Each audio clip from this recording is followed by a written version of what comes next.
important issue, sir. You might have seen in Indian Express, the MLAs and mayor, relatives of commissioner, SDM, DIG, officials. Further, you have to give a notice. In Ayodhya. The live TV, सच सबसे आगे। दोस्तों, राम मंदिर के नाम पर जिस तरह से भारतीय जनता पार्टी के तमाम नेताओं ने, दिग्गज नेताओं ने और अधिकारियों ने लूट मचाकर रख दी थी, उसके बाद अब जमकर फजीयत हो रही है। वो बात अलग है कि सड़क से लेकर संसद तक जो आवाज उठ रही है, उसे कुचलने का काम भारतीय जनता पार्टी करती जा रही है। और उसका एक नजराना देखने को मिला राज्यसभा के अंदर, जब विपक्ष ने यह आवाज उठाई कि किस तरह से भारतीय जनता पार्टी के तमाम नेताओं ने सुप्रीम कोर्ट के आदेश के तुरंत बाद मुसलमानों की जमीन को खरीदना शुरू कर दिया था। वो सिर्फ इसलिए क्योंकि जब जमीन का अधिग्रहण होगा तो उनको करोड़ों रुपए औने पौने दाम मिलने लग जाएंगे। लेकिन उस आवाज को संसद के अंदर दबा दिया गया और हाउस को एडजर्न कर दिया गया, यानी कि स्थगित कर दिया गया, और यह सब काम संसद के अंदर होता रहा। नमस्कार, मैं हूं प्रज्वल गौतम और आप देख रहे हैं द लाइव टीवी। सड़क से लेकर संसद तक आजकल एक ही गूंज सुनाई दे रही है, वो ये है कि वो कौन लोग हैं जो लगातार सुप्रीम कोर्ट के आदेश के बाद वहां पर यानी अयोध्या में जमीन खरीद रहे थे। जब वो नाम निकलकर सामने आए थे तो लगातार सोशल मीडिया से लेकर जगह जगह फजीयत होने लगी भारतीय जनता पार्टी के नेताओं की, क्योंकि उनके एमपी, एमएलए, मेयर, फिर तमाम वो अधिकारी जो योगी आदित्यनाथ की सरकार में खुद के नाम पर कसीदे गढ़ा करते हैं, उन लोगों के नाम निकलकर सामने आने लगे कि जैसे ही सुप्रीम कोर्ट का आदेश आया था कि अयोध्या के अंदर राम मंदिर बनेगा, उसके बाद जमीनें बड़ी तादाद में वहां पर खरीदी जाने लगी। जो मुस्लिम समुदाय आसपास रहता था उसकी जमीनों पर नजर गड़ा दी गई, और तमाम जो लोग थे उनकी जमीनों पर नजर गड़ा दी गई थी और उन जमीनों को खरीदा गया था, क्योंकि इसके बाद जब राम मंदिर का निर्माण होगा तो भूमि अधिग्रहण किया जाएगा, यानी श्री राम जन्मभूमि ट्रस्ट उसका जमीन का अधिग्रहण करेगी और उसके बाद औने पौने दानों पर यानी लाख रुपए में कोई जमीन खरीदी गई है तो उसके आराम से 40-50 लाख तक मिल जाएंगे, क्योंकि मामला राम मंदिर की से जुड़ा हुआ है। फिलहाल ये पूरी रणनीति और षड्यंत्र रचा गया था, लेकिन सवाल यह है कि जब इस पूरे मामले का खुलासा हुआ है उसके बाद जमकर भारतीय जनता पार्टी की फजीहत हो रही है। लेकिन देखिए, तानाशाही की हद पार कर दी गई है। अब संसद के अंदर आवाज तक नहीं उठाई दी जानी चाहिए, इस तरह का माहौल बना दिया गया है। जब मल्लिकार्जुन खड़गे जो राज्यसभा में लीडर ऑफ अपोजिशन है, यानी कि विपक्ष के नेता हैं, उन्होंने इस मसले को उठाने की कोशिश की तो उनकी आवाज को दबा दिया गया। देख लीजिए। Important issue, sir.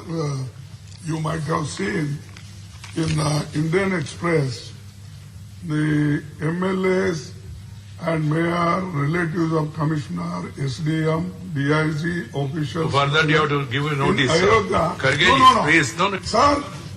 Hey, newspaper cannot be read and you have to give a notice, newspaper. please. Sir. See, honorable members. Sir. No.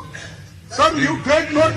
It is a very important newspaper. I cannot. And also. Very important. I also like that newspaper, like you also and many people also. But question is, the system in the house is that newspapers cannot be read. You have to give I a am notice. not reading it, sir. Yeah. I am reading my notes. No. I am not. No. The answers to questions entered in both the lists for today are treated as read. No, you can't dictate to me. The honorable members, the winter session of the August House, this is not going on record. This include. Rajya Sabha की कार्रवाई चल रही थी, वेंकैया नायडू पीठासीन थे और उस दौरान उन्होंने एक मुद्दा उठाया। मुद्दा ये कि जो तमाम जमीनें वहां पर खरीदी गई हैं, जो लूट मचाई गई है भारतीय जनता पार्टी की तरफ से, सरकार की तरफ से जो लूट मचाई गई है, उस पर बहस होनी चाहिए, कार्रवाई के आदेश दिए जाने चाहिए। ये तमाम बातें वो उठा रहे थे, लेकिन देखा किस तरह से जो अधिकारी हैं, पीठासीन थे उस दौरान, उपसभापति है, उन्होंने साफ तौर पर इनकार कर दिया, बिल्कुल नहीं, कोई आवाज नहीं उठाई जाएगी। और धीरे धीरे करके कई बार रोका टोका और आखिरकार हाउस को यानी राज्यसभा की कार्रवाई को स्थगित कर दिया गया। यह है भारतीय जनता पार्टी का चाल चरित्र और चेहरा। किस तरह से आवाज को दबाने की कोशिश की जाती है, जिसके बाद जो मल्लिकार्जुन खड़गे हैं उन्होंने अपनी न केवल ये वीडियो पोस्ट की और साथ में लिखा है, मुझे यूपी बीजेपी सरकार द्वारा राम मंदिर के नाम पर हाशिए के समुदाय यानी कि मुस्लिम समुदाय की जमीन लूटने का मुद्दा नहीं उठाने दिया गया। सत्र अनिश्चित काल के लिए स्थगित कर दिया गया है। क्या संसद अब बिलों को बुलडोज करने के लिए केवल एक रबर स्टैंप है, जैसे कि भाजपा ठीक समझती है? वाकई संसद का मतलब क्या है? यह सवाल इसलिए उठता है क्योंकि संसद के अंदर तमाम जनहित के मुद्दे उठने चाहिए, लेकिन भारतीय जनता पार्टी जिन बिल को पसंद करती है उसे अपने हिसाब से आवाज के तौर पर, यानी कि कृषि बिल जो पास हुआ था उसके लिए वोटिंग नहीं हुई थी, लेकिन वॉइस वोटिंग के आधार पर उसे पास करा लिया गया था। इन सारे नियम कायदे कानूनों को ताक पर रखा जा रहा है और जो बिल जो आवाजें उसके खिलाफ उठती है तो सदन को स्थगित कर दिया जाता है। ये लगातार तरीका अपनाया जा रहा है। लेकिन इस बार जो राम मंदिर के नाम पर जो लूट भारतीय जनता पार्टी के नेताओं ने की है उसको लेकर अब फजीयत जमकर हो रही है, क्योंकि एक आपको हम छोटा सा क्रोनोलॉजी भी समझाने जा रहे हैं। जो कांग्रेस की तरफ के ट्विटर हैंडल ने लिखा है कि राम मंदिर ट्रस्ट द्वारा खरीदी गई जमीनों की खरीद में क्रोनोलॉजी स्पष्ट है, भाजपा चंदा चोर है और रामद्रोही है। इस क्रोनोलॉजी को इन्होंने कुछ इस तरीके से समझाया है। जमीन के 2 टुकड़ों की कहानी। 18 मार्च 2021 जमीन का पहला टुकड़ा 1.037 हेक्टेयर कुसुम हरीश पाठक ने श्री राम मंदिर ट्रस्ट को 8 करोड़ में बेचा। जमीन का दूसरा टुकड़ा जो 1.208 हेक्टेयर दोनों ने अंसारी और तिवारी को 2 करोड़ में बेचा। यह 18 मार्च 2021 का ही है, उसी दिन का, एक ही दिन का जो बताया गया है। फिर उसी दिन तारीख को क्या हुआ, जमीन का यही टुकड़ा यानी कि 1.208 हेक्टेयर अंसारी और तिवारी ने कुछ मिनट के भीतर श्री राम मंदिर ट्रस्ट को, यह देखिए, 18 करोड़ 50 लाख में बेच दिया और इस तरीके से करोड़ों अपनी जेब के अंदर कर लिए। ये बताने का काम किया जा रहा है।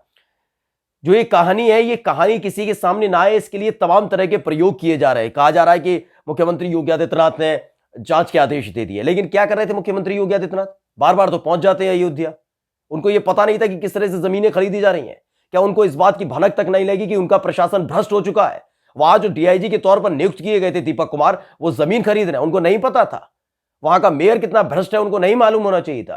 प्रशासन ने पूरी तरीके से, और तमाम वहां के जो भारतीय जनता पार्टी के तमाम नेता है, उन्होंने पराकाष्ठा पार कर दी। और जब उसकी आवाज संसद के अंदर उठाई जाती है और दबाने की कोशिश की जाती है, हाउस को यानी कि जो सदन है उसे स्थगित कर दिया जाता है। इस तरह की गतिविधियां लगातार अंजाम दी जा रही है।